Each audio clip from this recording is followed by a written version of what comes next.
নাহমাদুহু ওয়া নুসাল্লি আলা রাসূলিহিল কারীম, আম্মা বা'দ। দেশ ও প্রবাস থেকে যারা আমাকে দেখছেন সকলকে সালাম, আসসালামু আলাইকুম ওয়া রাহমাতুল্লাহি ওয়া বারাকাতুহু।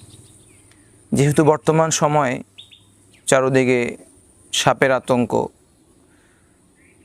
সে সুবাদে সাপের ধ্বংস থেকে বাঁচার জন্য রাসূল সাল্লাল্লাহু আলাইহি ওয়াসাল্লামের কোনো আমল ছিল কিনা, তো আমরা হাদিস ঘাটাঘাটি করলে দেখা যায় মুসলিম শরীফের এক রেওয়ায়েতে হযরত আবু হুরায়রা রাদিয়াল্লাহু তাআলা আনহু বর্ণনা করেন, একদিন নবী করিম সাল্লাল্লাহু আলাইহি ওয়াসাল্লামের খেদমতে এক ব্যক্তি হাজির হইল এবং আরজ করিল, ইয়া রাসূলুল্লাহ সাল্লাল্লাহু আলাইহি ওয়াসাল্লাম, রাতে বিচ্ছুর কামড়ে আমার খুব কষ্ট হয়েছিল।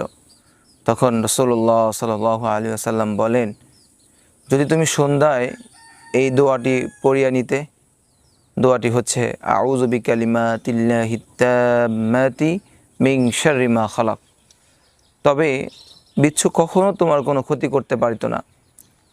আমরা তিরমিজি শরীফের মধ্যে একটা রেওয়ায়েত পাই, সেখানেও হয়তো আবু হুরায়রা রাদিয়াল্লাহু তাআলা আনহু বর্ণনা করেন যে নবী করিম সাল্লাল্লাহু আলাইহি ওয়াসাল্লাম ইরশাদ করিয়াছেন, যে ব্যক্তি সন্ধ্যায় 3 বার এই দোয়াটি পাঠ করে, দোয়াটি হচ্ছে আউযু বিকালিমাতিল্লাহিত তাম্মাতি মিন শাররি মা খালাক, সেই রাত্রে তাহাকে কোনো প্রকারের বিষ ক্ষতি করতে পারে না।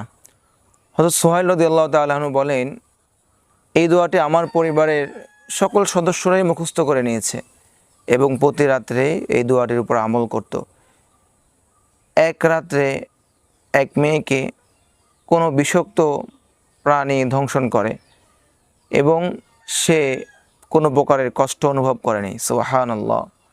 অতএব আমরা যারা মাঠে ঘাটে কাজ করি, আপনারা চাইলে দোয়াটি মুখস্থ করে নিতে পারেন এবং চাইলে অন্যর সাথে শেয়ার করে নিতে পারেন। আল্লাহ তাআলা আমাদের সকলকে এই দোয়ার উপর আমল করার তৌফিক দান করুক। আমিন। আসসালামু আলাইকুম ওয়া রাহমাতুল্লাহি ওয়া বারাকাতুহু।